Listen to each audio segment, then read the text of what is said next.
الرحیم الحمد للہ وکفا وسلام علی عبادہ الذین اصطفیٰ اما بعد۔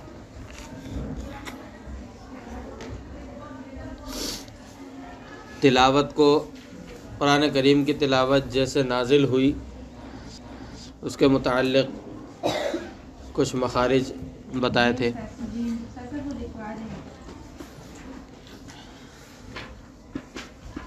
وہ لکھوا دوں؟ چھوڑے، آپ کیا محنت کریں گے، میں لکھا دے دوں گا آپ کو۔ میرے پاس لکھے ہوئے میں آپ کو دے دوں گا۔ کہاں تک ہوئے تھے؟ شین تک ہوئے تھے۔ صاد کی ادائیگی بھی اچھا، زا اور سین میں فرق کیا تھا؟ زا ادا کرتے وقت دونوں اوپر اور نیچے کے دانت جو ہے وہ مل جاتے ہیں، اور سین کی ادائیگی میں قریب ہوتے ہیں لیکن ملتے نہیں ہیں۔ صاد اس کی ادائیگی کے وقت زبان کی جڑ بھی اوپر کو اٹھتی ہے، دانت آپس میں ملتے تو نہیں ہیں، قریب ہو جاتے ہیں لیکن زبان کی جڑ اوپر کو اٹھتی ہے۔ اس طرح ایک جگہ سے نکلنے والے جو 3 مخارج یہ بتائے جاتے ہیں، ان میں تھوڑا تھوڑا فرق ہو گیا۔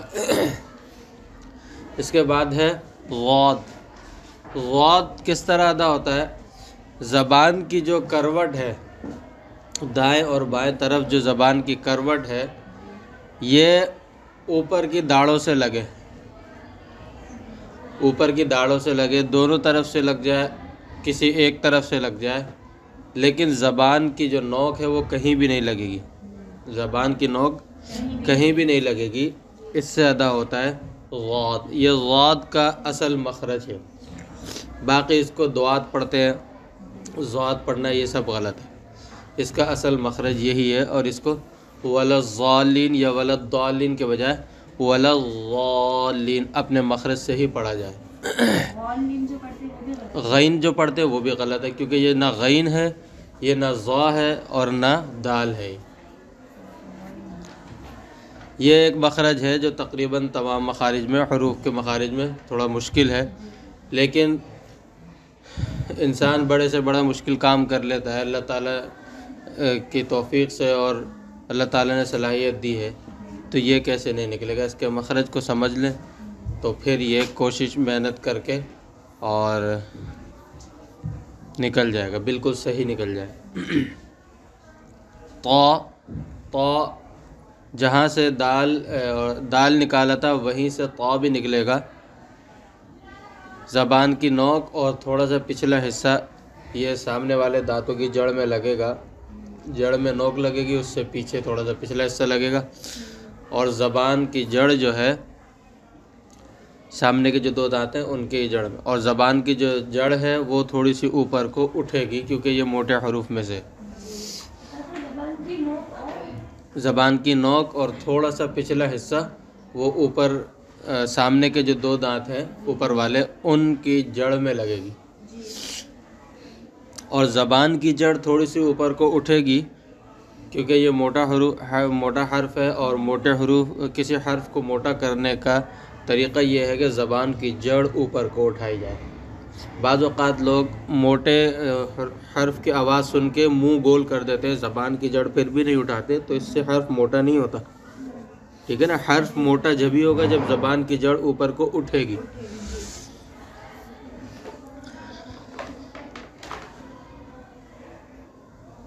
ضا کس طرح ادا ہوگا؟ زبان کا جو کنارہ ہے اس سے تھوڑا سا پچھلا، تھوڑے سے پیچھے کا حصہ، کنارے سے تھوڑا سا پیچھے والا حصہ اوپر والے ثنایا علیہ کے کنارے سے لگے، ثنایا علیہ کے کنارے سے لگے، اور ساتھ میں زبان کی جڑ بھی اوپر کو اٹھے، کیونکہ یہ بھی موٹا حرف ہے۔ تو اس طرح ضا، ذال، ثا، ان تینوں میں جو ایک مخرج سے بتائے جاتے ہیں، ان تینوں میں تھوڑا تھوڑا فرق ہو گیا۔ عین نکلے گا وسط حلق سے، جسے گلا بھی کہتے ہیں، حلق کا درمیانی حصہ۔ اس میں اندر کی طرف سے، باہر سے نہیں، اندر کی طرف سے تھوڑا سا گلے میں دباؤ ہوگا، تو پھر یہ عین سے ہی نکلے گا۔ باہر سے کیوں نہیں دباؤ ہوگا؟ کیونکہ باہر سے دباؤ اگر ہوگا تو عین نہیں نکلے گا، پھر جان نکلے گی۔ تو اندر سے وسط حلق یعنی گلا جسے ہم کہتے ہیں، اس میں اندر کی طرف سے ادائیگی کے وقت تھوڑا سا دباؤ سا ہوتا ہے، اس سے عین نکلتا ہے۔ اس کو عین پڑھنا یا عین والے جو الفاظ آتے ہیں ان الفاظ کو مخرج کے بغیر پڑھ دینا، وہ اس کو یا تو حمزہ بنا دیتا ہے یا مہمل لفظ بنا دیتا ہے۔ قرآن کے اندر نہ کوئی مہمل لفظ ہے اور ایک مخرج کی جگہ دوسرا۔ اب مثال کے طور پہ اللہ تبارک و تعالیٰ کی صفت علیم بھی آئی ہے، اور کہیں پر اللہ تعالیٰ نے عذاب کی صفت بیان کی ہے، وہ علیم بیان کی ہے۔ اب اللہ تبارک و تعالیٰ کی صفت جو علیم بیان کی ہے، اس کا مطلب ہے کہ اللہ تبارک و تعالیٰ جاننے والے ہیں، اور عذاب کی صفت جو علیم بیان کی گئی ہے اس کا مطلب ہے کہ دردناک عذاب۔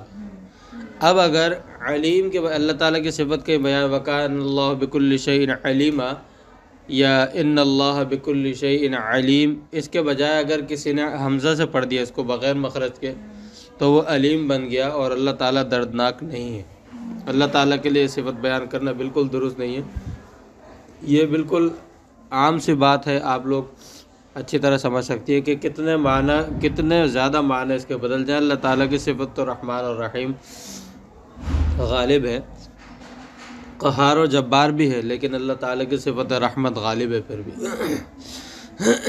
اس لیے عین کو بھی اپنے مخرج سے نکالا جائے اور انعمتا پڑھا جائے۔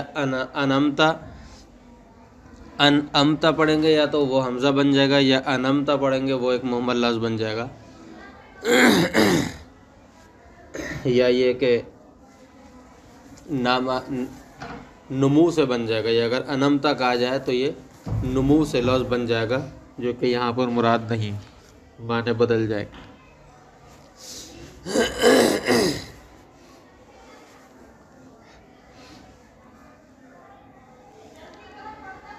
غین کہاں سے جہاں سے خا نکلتا ہے،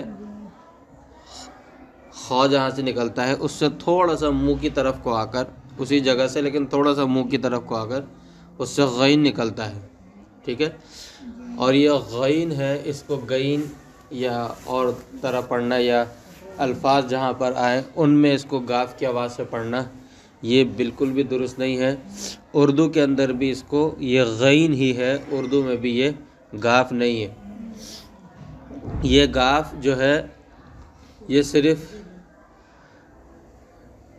ڈراموں وغیرہ کی زبان میں، یہ جو کارٹونز ہوتے ہیں بچوں کے، ان کی زبان ہے یہ جاہلانہ زبان، باقی یہ اصل اردو اور عربی کے اندر یہ بالکل غین ہی ہے، غین نہیں ہے۔ اس کو کبھی بھی گاف نہ پڑھا جائے، کیونکہ کسی زبان کے الفاظ کا غلط استعمال، حروف کا غلط استعمال اس زبان کو قتل کرنے کے مترادف ہوتا ہے۔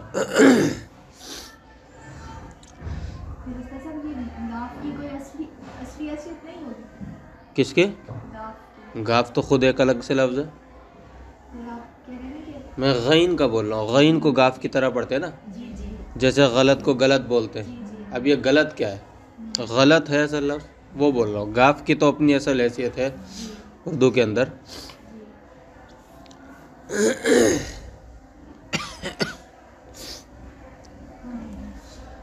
اور غین کی ادائیگی کا وقت بھی زبان تھوڑی سی اوپر کو اٹھے گی، کیونکہ یہ بھی موٹا حرف ہے، ٹھیک ہے؟ فا کی ادائیگی کا طریقہ یہ بہت آسان ہے۔ نیچے والا جو ہونٹ ہے وہ اوپر کے جو سامنے والے 4 دانت ہیں ان کے کنارے سے لگے گا، تو اس سے فا ادا ہوگا۔ نیچے والا ہونٹ اوپر کے 4 دانتوں کے کناروں سے لگے گا، اس سے فا ادا ہوگا۔ نیچے والا ہونٹ اوپر کے سامنے والے 4 دانتوں کے کناروں سے لگے گا، جی۔ اور ہونٹ کا جو ہے نا تر حصہ جو وہ لگے گا، خشک حصہ نہیں، تر حصہ لگے گا۔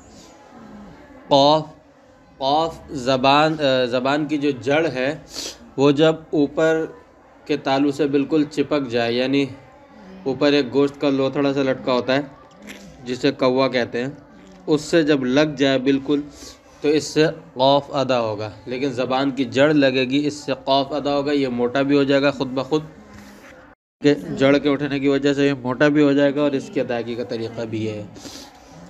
اور یہیں سے تھوڑا سا منہ کی طرف کو آ کر ہٹیں تو اس سے کاف ادا ہوتا ہے۔ یہ جب منہ کی طرف تھوڑا آ گئے تو پھر یہ موٹا تو ہوگا نہیں، کیونکہ جڑ سے تو ہٹ گئے، تو تھوڑا سا منہ کی طرف کو آ کر اس سے کاف ادا ہوگا۔ لام زبان کا جو کنارہ ہے، سامنے والا جو کنارہ ہے، ایک ہوتی ہے نوک اور ایک ہوتا ہے کنارہ۔ نوک جب ہوتی ہے جب اس کو یوں نکالیں اور نوک بنے، اور نوک نہ بنائی جائے تو وہ پھر کنارہ ہوتا ہے، ٹھیک ہے نا، وہ زبان کا کنارہ کہلاتا ہے جی۔ تو زبان کا جو سامنے والا کنارہ ہے وہ جب اوپر کے 4 دانتوں کے مسوڑوں سے لگے، 4 دانتوں کے مسوڑوں سے لگے، یعنی ان کی جڑ میں نہیں لگے، تھوڑا پیچھے مسوڑوں سے لگے، اس سے ادا ہوتا ہے لام۔ میم زبان کے جو دونوں ہونٹوں کے جو خشک حصہ ہے، اوپر اور نیچے والے ہونٹ کے جو خشک حصہ ہے، ان کے آپس میں ملنے سے میم ادا ہوتا ہے۔ نون یہی زبان کا جو کنارہ ہے، یہ جہاں پر لام میں لگا تھا اس سے تھوڑا سا پیچھے کی طرف کو لگے تو اس سے نون ادا ہوتا ہے، تھوڑا سا پیچھے لگے تو اس سے نون ادا ہوتا ہے، یعنی اوپر کے تالو سے لگے گا۔ واو زبان کے جو یہ ہونٹوں کے جو دائیں بائیں والے کنارے ہیں، 2 ہونٹ جب ملتے ہیں دائیں طرف اور بائیں طرف، یہ جو کنارے ہیں، یہ جب آپ قریب ایک دوسرے کے قریب ہو جائیں، ملیں گے تو نہیں ایک دوسرے سے، ایک دوسرے کے قریب ہو جائیں، جس حالت میں وہ ابھی ہیں عام حالت میں، اس کے مقابلے میں تھوڑا قریب ہو جائے ایک دوسرے کے، منہ تھوڑا گول سا ہو جائے، تو اس سے واو ادا ہوتا ہے۔ اچھا، واو کی ادائیگی میں بھی ایک غلطی ہوتی ہے، بعض لوگ اس کو واو پڑھتے ہیں، یعنی نیچے والا ہونٹ جو ہے وہ دانتوں سے لگا کے واو پڑھتے ہیں، ٹھیک ہے، یہ واو نہیں ہے، واو پڑھنا اس کو غلط ہے بالکل، یہ واو ہے، واو، ٹھیک ہے۔ اس کو جلدی پڑھا جائے گا یا پھر تھوڑے کھینچ کر پڑھا جائے گا؟ اس کو حرف کے طور پر تو تھوڑا سا کھینچ کر پڑھیں گے، کیونکہ اس کے اندر مد کا قاعدہ وغیرہ پایا جا رہا ہے، بہرحال اس کو تھوڑا کھینچ کر پڑھیں گے۔ باقی ادائیگی میں تو جس طرح ہوگا، اگر یہ حروف مدہ بن رہا ہو یا اس پہ کھڑا الٹا پیش ہو، یعنی تو اس کو کھینچیں گے، یا مد آ رہا ہو تو کھینچیں گے، وہ تو پھر قواعد کا لحاظ رکھتے ہوئے اس کو دیکھا جائے گا۔ ہاں یہ سینے سے نکلے گا، اقصی حلق کہتے ہیں اس کو، اقصی حلق، یہ اقصی حلق سے بھی نیچے، یہ بس سینہ ہے، سمجھے، سینہ ہے۔ ہاں اور حمزہ بولتے وقت، حمزہ پڑھتے وقت نہیں بلکہ حمزہ بولتے وقت، کیونکہ حمزہ کا ایک بولنے کا طریقہ ہوتا ہے اور ایک پڑھنے کا طریقہ ہوتا ہے۔ بولنے کا طریقہ تو حمزہ ہے اور پڑھنے کا طریقہ آ ای او ایسے ہے، تو جو آ ای او یہ پڑھنے کا طریقہ ہے، یہ ہوتا ہے اقصی حلق سے ادا ہوتا ہے، یہ کیونکہ سینے سے اوپر ہے، حلق کا بالکل نچلا حصہ ہے یہ، اور یہ ہا اور حمزہ یہ دونوں بالکل سینے سے ادا ہوتے ہیں، صحیح نا۔ لیکن بہرحال اس کو بھی لکھا تو تجوید کی کتابوں میں اقصی حلق ہی لکھا جاتا ہے، لیکن میں نے جہاں تک دیکھا اور میری جو وہ ہے تحقیق سمجھ لیں کہ یہ تو سینے سے ادا ہو رہا ہے، اور وہ حمزہ جو پڑھا جا رہا ہو، بولا نہیں جا رہا ہو بلکہ پڑھا جا رہا ہو، وہ اقصی حلق سے ادا ہو رہا ہے۔ جیسے حمزہ زبر آ، یہ جو آ ہے یہ اوپر سے ادا ہو رہا ہے اور وہ حلق کا تقریباً نچلا حصہ ہے۔ یا زبان کا جو درمیان کا حصہ ہے، یہ اپنے سامنے والے اوپر کے تالو سے لگے تو اس سے یا ادا ہوتا ہے۔ جیم بھی اور شین بھی وہیں سے ادا ہوا تھا، تو یہ بھی وہیں سے ادا ہوتا ہے۔ جیم میں تھوڑا اگلا حصہ لگ رہا تھا، شین کے اندر حصہ لگ نہیں رہا تھا اور آواز پھیل رہی تھی، یعنی ٹچ نہیں ہو رہا تھا لیکن آواز منہ میں پھیل رہی تھی، البتہ قریب جا رہا تھا۔ یا کے اندر جیم کے مقابلے میں تھوڑا پچھلا حصہ وہ اوپر کو لگ جاتا ہے۔ اور اس سے ہم حمزہ کے بارے میں ہمیں کیا بتایا کہ حمزہ کو بولا جاتا ہے. حمزہ کو ایک بولا جاتا ہے اور ایک پڑھا جاتا ہے. جی تو حمزہ جو ہم یہ کہہ رہے ہیں یہ تو حمزہ بول رہے ہیں, حمزہ پڑھ نہیں رہے, ٹھیک ہے نا, کیونکہ قرآن میں کہیں بھی ایسے حمزہ نہیں بولا گیا. پڑھا قرآن میں پڑھا ضرور گیا اور وہ آ اس طرح پڑھا گیا, تو حمزہ سینے سے نکل رہا ہے, لیکن جو آ ہے یہ نکل رہا ہے اوپر سے, جو اقصی حلق کہلاتا ہے. جی ٹھیک ہے. جی جی. اور جیسا کہ ان کے بارے میں اگر چھوٹے بچوں کو ہم پڑھاتے ہیں تو ان کو یہ مخارج کا پتہ نہیں ہوتا, ایسے ہی ہم انہیں صحیح پڑھا لیتے ہیں, تو پھر اس میں گناہ تو نہیں ہوتا. نہیں بچوں کو تو اجرا اصل چیز ہوتی ہے, اجرا کرانا. جب بچوں کو پڑھا کر اجرا کروا دیا اور بچہ سمجھ گیا جی تو پھر مخارج اس کو بتانے کی ضرورت نہیں ہے, اس میں کوئی گناہ نہیں. اصل چیز اجرا ہوتی ہے. جی بڑوں کو مخارج بتا دی جائیں تو ان کو سمجھ میں آ جاتا ہے, پھر اجرا آسان ہو جاتا ہے. جی باقی بچوں کو تو صرف اجرا ہی کرایا جاتا ہے, پڑھا کر ہی نکلوایا جاتا ہے. جی. اچھا, ان میں سے 7 حروف وہ ہیں جو موٹے ہیں. خ, صاد, ضاد, طا, ظا, غین, قاف. موٹے کرنے کا طریقہ میں آپ کو ساتھ ساتھ بتا چکا ہوں کہ زبان کی جڑ اوپر کو اٹھے گی. صرف قاف کی ادائیگی ہی ایسی ہے کہ زبان کی جڑ لگ جائے گی اوپر سے, باقی جو 6 حروف ہیں ان کے اندر موٹی ہوگی. اب یہ 6 حروف مستعلیہ کہلاتے ہیں. یہ ان کو موٹا پڑھنا ہے چاہے ان سے پہلے کوئی بھی حرکت آئے, چاہے ان سے پہلے کوئی بھی حرکت آئے, لیکن ان کو حروف مستعلیہ کو موٹا ہی پڑھنا ہے. ایسا نہیں ہے جیسے را, اگر را سے پہلے اگر زیر آ گئی تو را باریک ہو جائے, یا خود را کے اوپر زیر آ جائے تو وہ باریک ہو جائے. یعنی را ساکن سے پہلے زیر ہو تو باریک ہو جائے را کے اوپر. تو حروف مستعلیہ ہر صورت میں موٹے رہتے ہیں. اور را جو ہے یہی کہ اگر زبر یا پیش ہو تو موٹی ہوتی ہے, اور زیر ہو تو باریک ہوگی. اور اسی طرح اگر را ساکن ہو تو اس سے پہلے والے حرف کی حرکت پر بھی اسی کا اعتبار ہوگا. البتہ کچھ اور قواعد ہیں, کچھ اور صورتیں ہیں. مثلا اگر را ساکن اور اس سے پہلے بھی یا ساکن ہو تو اس صورت میں بھی وہ را ساکن جو ہے موٹی ہو نہیں باریک پڑی جائے گی, موٹی نہیں پڑی جائے گی اگر را ساکن سے پہلے یا ساکن. اور اگر را ساکن سے پہلے زیر ہے, یہ تو بات ہو گئی ہے. اگر اس سے پہلے حروف مستعلیہ ہیں را ساکن سے پہلے, تو اس صورت میں تو آپ کو اختیار ہے, یعنی یہ را ساکن سے پہلے والا حرف حروف مستعلیہ میں سے ہے, تو پھر تو چاہے تو موٹا پڑھے چاہے تو باریک پڑھے, دونوں طرح جائز ہے. البتہ کچھ مقامات ایسے ہیں کہ جو تجویدی قرآن ہوتے ہیں ان کے اندر لکھا ہوا ہوتا ہے کہ یہاں پر کیا پڑھنا افضل ہے, اور اگر اس کے بعد حروف مستعلیہ ہیں تو پھر اس کو موٹا ہی پڑھنا ہے, را ساکنہ کو.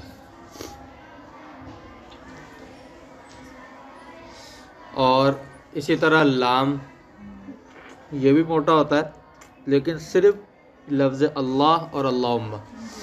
لفظ اللہ اصل میں تو یہ ہے کہ لفظ اللہ, لیکن سمجھانے کے لیے اللہم بھی میں ساتھ میں کہہ دیتا ہوں. اللہ, لفظ اللہ اور اللہم ان کا لام موٹا ہوگا اور کوئی لام موٹا نہیں ہوگا. جی اس سے پہلے جو آپ نے حروف مستعلیہ کا بتایا نا, کام افضل ہوتا ہے, جی نہیں, میں نے یہ بتایا کہ را ساکنہ سے پہلے اگر حرف مستعلیہ ہو تو آپ کو اختیار ہے کہ حرف کو را ساکنہ کو موٹا کریں یا باریک. البتہ تجویدی قرآن میں نے بتایا کہ تجویدی قرآن جو آج کل آ رہے ہیں ان کے اندر یہ لکھا ہوا ہوتا ہے کہ کس مقام پر یہاں پر کیا پڑھنا افضل ہے, اس کو موٹا پڑھنا افضل ہے یا باریک پڑھنا افضل ہے, یہ لکھا ہوا ہوتا ہے بعض مقام پر. تو تجویدی قرآن کے اندر یہ بات معلوم ہو سکتی ہے. کچھ الفاظ بھی ایسے ہیں جو سین لکھا ہوا ہوتا ہے صاد پڑھے جاتے ہیں, اور صاد یعنی لکھا ہوا ہوتا ہے مگر وہ سین کی طرح پڑھے جاتے ہیں. یہ امام حفص کی روایت کے مطابق, جو ہم جس روایت کے مطابق قرآن پاک پڑھتے ہیں, یعنی عام طور سے جس روایت کے مطابق قرآن پاک پڑھا جاتا ہے. جیسے آپ کے پاس جو سارے حروف لکھے ہیں ان میں یہ باتیں بھی لکھی ہوئی ہیں کون سی والی؟ جو آپ بتا رہے ہیں کہ اس طرح پڑھا جائے. جی میرے پاس ایک کتاب ہے جو میں نے لکھی تھی آسان قواعد تجوید کے نام سے. اچھا تو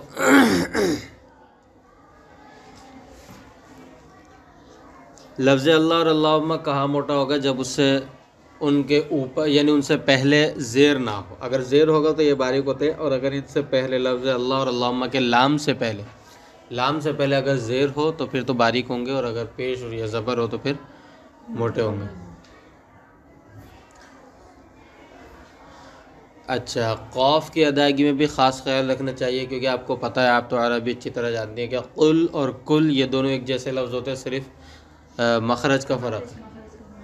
قل هو اللہ احد، کہو کہ اللہ ایک ہے. اگر خدا نخواستہ کوئی کل پڑھے، آپ سوچے ترجمہ کیا ہو، بہت گستاخانہ ترجمہ ہو جائے گا. ویسے آپ کو بدعتی حضرات گستاخ کہتے ہیں، تو اگر مخارج بھی آپ ایسے پڑھیں گے تو پھر تو گستاخی پکی ہو جائے گی. تو اسی طرح جو ہے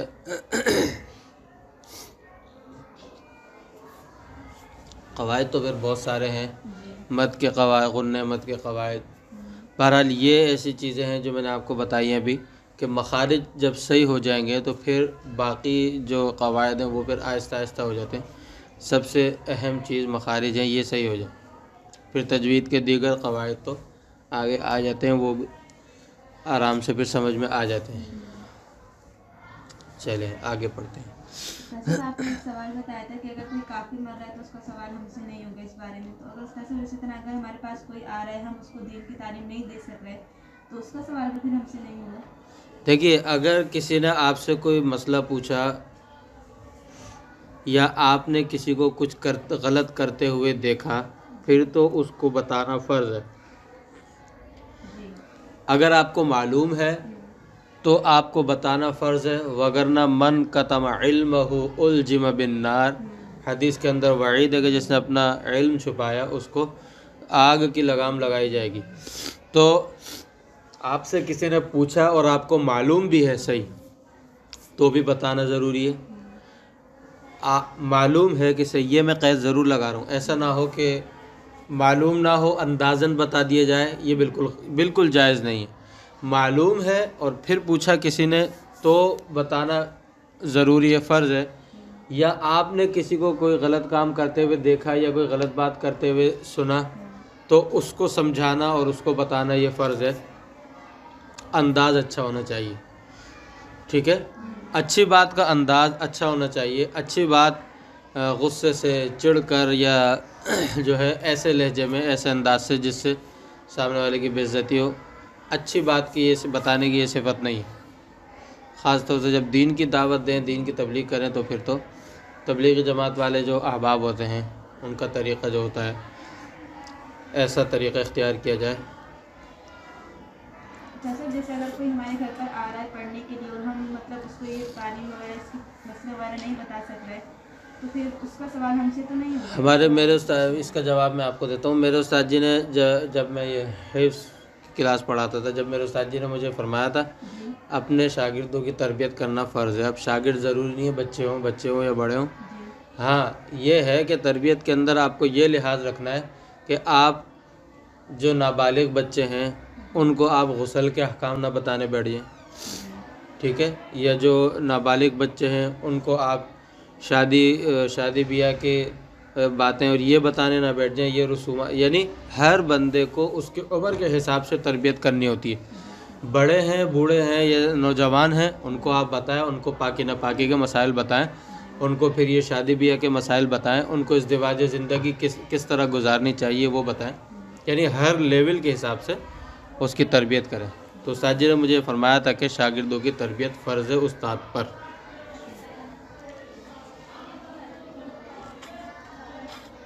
اصل بات دیکھیں نا، یہاں ہم صرف ضرب یضرب، نصر ینصر، یضرب لا تضرب پڑھنے تھوڑی آئیں، یعنی ہم صرف حروف رٹنے تھوڑی آئیں. اصل ہمارے مدارس کے قیام کا مقصد بھی کیا ہے؟ وہ اپنی دینی تربیت اور اصل عمل مقصود ہے. صرف یہ مقصود نہیں ہے کہ ہم نے جلالین پڑھ لیا جلالین، یا ہم نے ضرب یضرب پڑھ لیا اور تنازع فعلان کی بحث پڑھ لی اور یہ اس طرح کی مباحث ہم نے پڑھ لی، تو اصل مقصد تو تربیت ہے، اصل مقصد تو عمل ہے نا. تو قابلیت کے ساتھ ساتھ اصل چیز تو قبولیت ہے. قابلیت کس کے اندر نہیں؟ آپ دیکھ لیں جو سائنسدان ہے وہ بھی تو قابل ہے نا، قابلیت تو اس کے اندر بھی ہے، لیکن اگر وہ مسلمان نہیں ہے تو اس کی قابلیت کس کام؟ اصل تو قابلیت وہ کام کی ہے کہ جس کے اندر قبولیت بھی ہو. تو اس لیے تربیت تو تعلیم کا حصہ ہے یہ تو.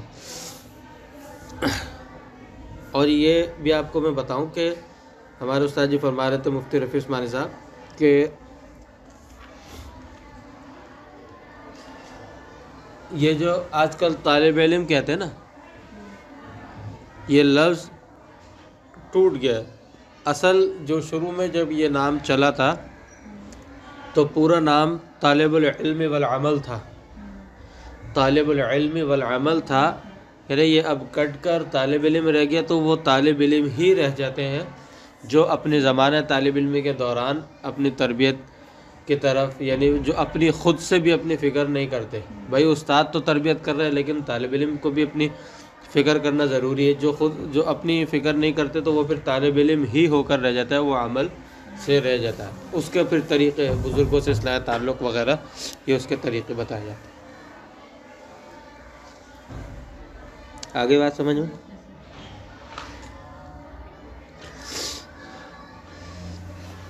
یا بنی اسرائیل اذکروا نعمتی التی انعمت علیکم وانی فضلتکم علی العالمین.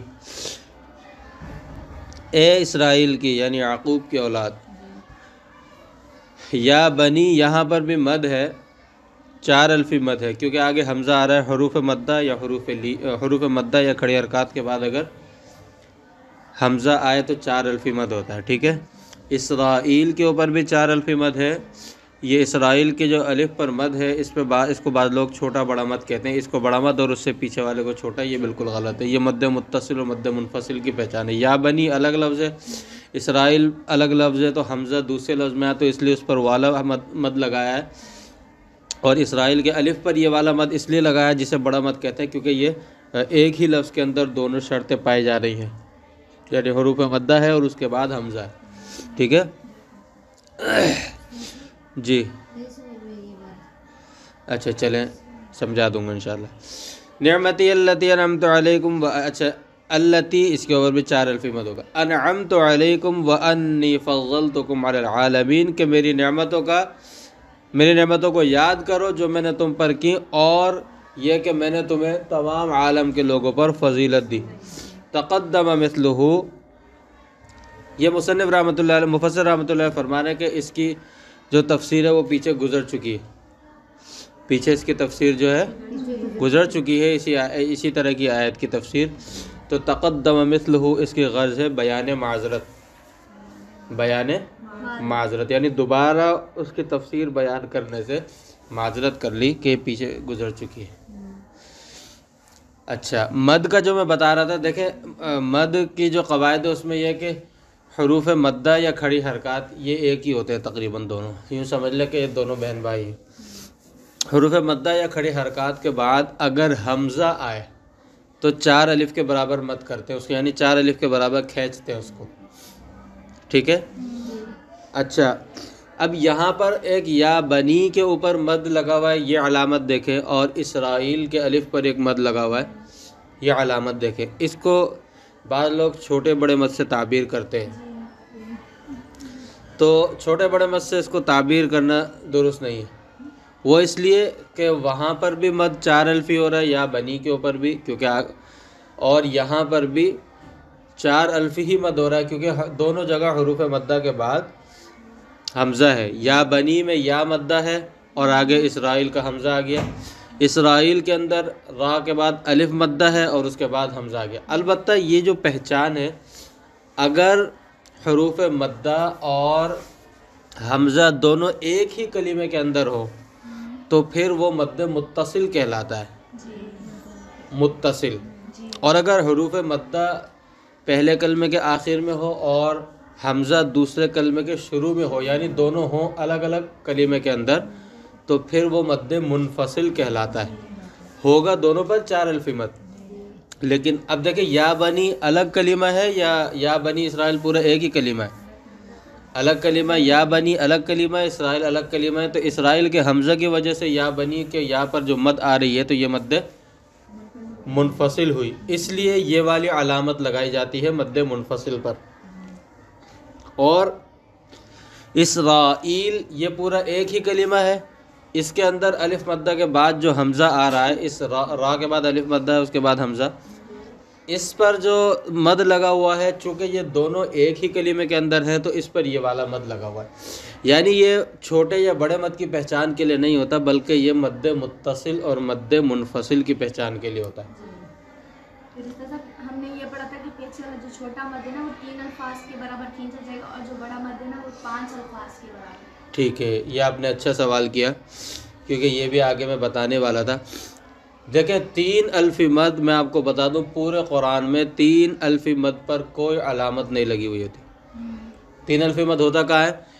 حروف مدہ یا حروف لین کے بعد، حروف مدہ کے ساتھ کھڑی حرکات میں، حروف مدہ یا حروف لین کے بعد آگے کسی حرف کے اوپر آپ نے وقف کر کے ساکن کیا، پہلے سے وہ ساکن نہیں ہے، یعنی اس کے اوپر تشدید نہیں ہے یا اس کے اوپر جزم نہیں ہے پہلے سے، بلکہ اس کے اوپر حرکت ہے، لیکن آپ نے وقف کر کے جب ساکن کیا تو اب یہاں پر 3 الفی مد ہوگا۔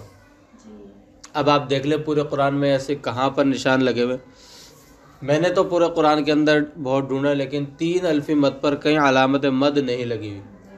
ہاں 5 الفی مد پر یہ جو 4 مد متصل والی علامت ہے، یہی علامت 5 الفی مد پر بھی لگی ہوئی ہوتی۔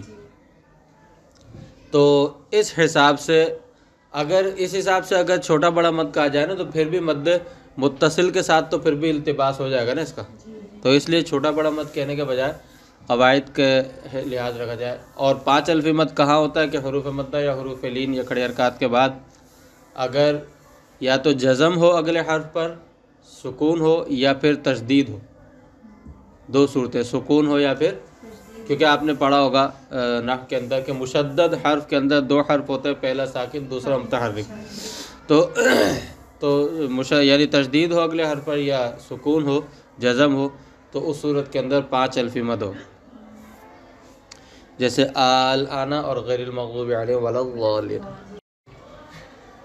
واتقوا اور ڈرو، خوفو، یہ اتقو کے معنی لغوی معنی بیان فرمایا خوف نکال کر مفسر رحمۃ اللہ علیہ نے کہ ڈرو یوم لا تجزی، اس دن سے کہ جس دن کافی نہ ہوگا، تغنی یعنی کسی کو غنی نہیں کرے گا، کسی کو بے پرواہ نہیں کرے گا، یہ مراد معنی بیان کیے ہیں تغنی، نفس عن نفس یعنی کون نہیں کرے گا، کوئی نفس کسی دوسرے نفس کو غنی نہیں کرے گا، کوئی نفس کسی دوسرے نفس کی طرف سے بدلہ نہیں بنے گا، کفایت نہیں کرے گا، بلکہ ہر نفس کو اپنا جواب دینا پڑے گا، اپنا حساب دینا پڑے گا۔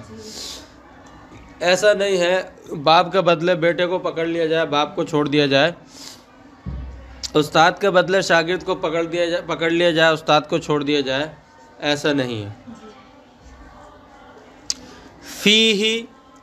فی نکال کر جو عائد ہے اس کو نکالا، یہاں جو عائد مقدر ہے اس کو نکالا، اس کی غرض ہے تقدیر عائد، یہاں پر جو عائد مقدر ہے کہ یہ بات واتقوا یوما لا تجزی نفس عن نفس، آگے کیا مراد ہے، یعنی فی ہی یہاں پر کہ اس دن کے اندر، اس جس دن سے ڈرایا جا رہا ہے اس دن میں یہ کوئی کام نہیں دیں گے، تو یہ عائد مقدر، شیئن کسی چیز کا بھی فائدہ نہیں دے گا کوئی نفس کسی نفس کو،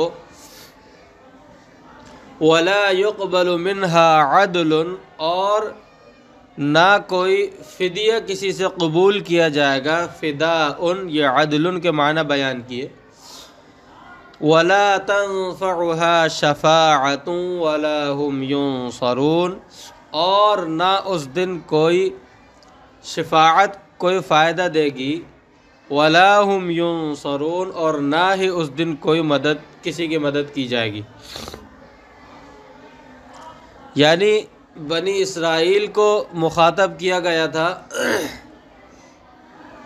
اور فرمایا جا رہا ہے کہ اس دن نہ تو کوئی دوسرا کسی کی جانب سے پکڑا جائے گا، یعنی اس کو پکڑ لیا، اس کو چھوڑ دیا، سردار کو پکڑ لیا، مزدور کو چھوڑ دیا، سرپرست کو پکڑ لیا، ماتحت کو چھوڑ دیا، عورت کو پکڑ لیا، مرد کو چھوڑ دیا، باپ کو چھوڑ دیا، بچے کو پکڑ لیا، بچے کو چھوڑ دیا، باپ کو پکڑ لیا، اس طرح کی کوئی کہانی نہیں ہوگی۔ انصاف کا تقاضا، اور انصاف کہتے ہی اس کو ہے، جس کا جرم اسی سے سوال، ہاں، جس کا جرم اسی سے سوال کیا جائے، جس کا عمل اسی کو جزا اور سزا دی جائے۔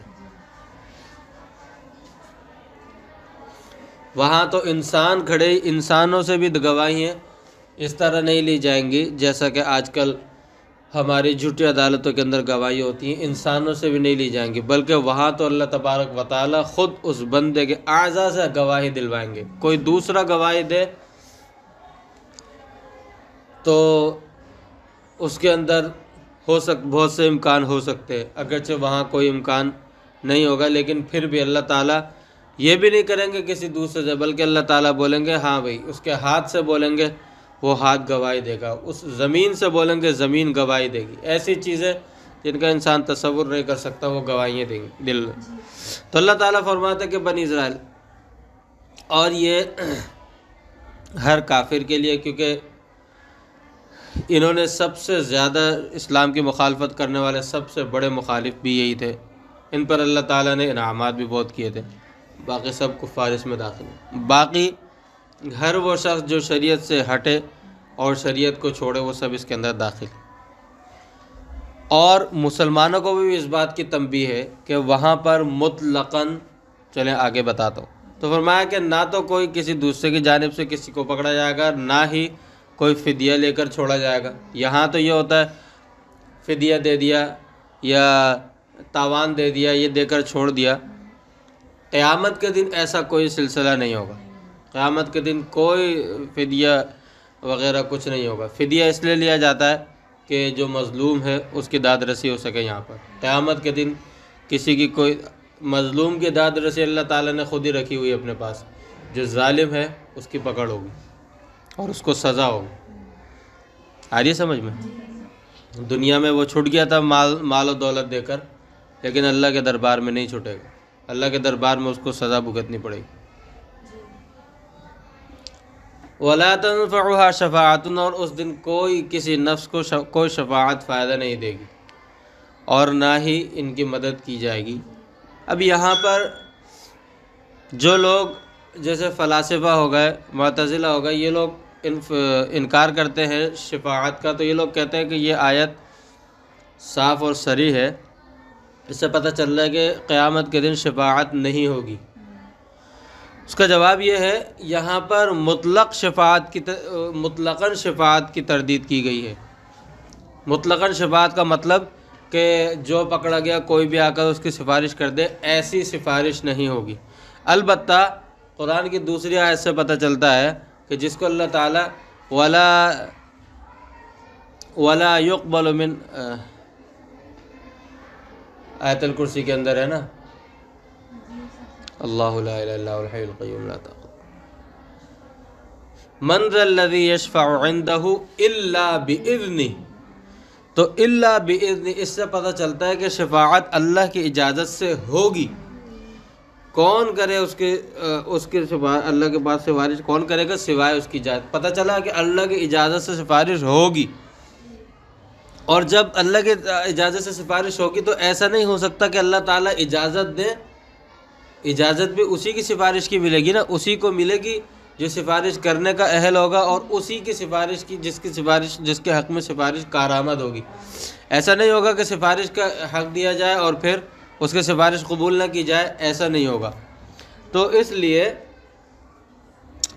پتہ چلا کہ یہاں پر مطلقاً کہ جو کسی کو پھنستا ہوا دیکھے اور آ کر سفارش کرنے لگ جائے، اس سفارش کی نفی ہے. باقی اللہ تبارک و تعالی کی اجازت سے سفارش ہوگی، جیسا کہ آیت الکرسی سے پتہ چلتا ہے. اسی کے بعد آگے سورہ بقرہ میں آگے آیت آ رہی ہے 30 سپارے کے اندر، تو اس سے پتہ چلتا ہے.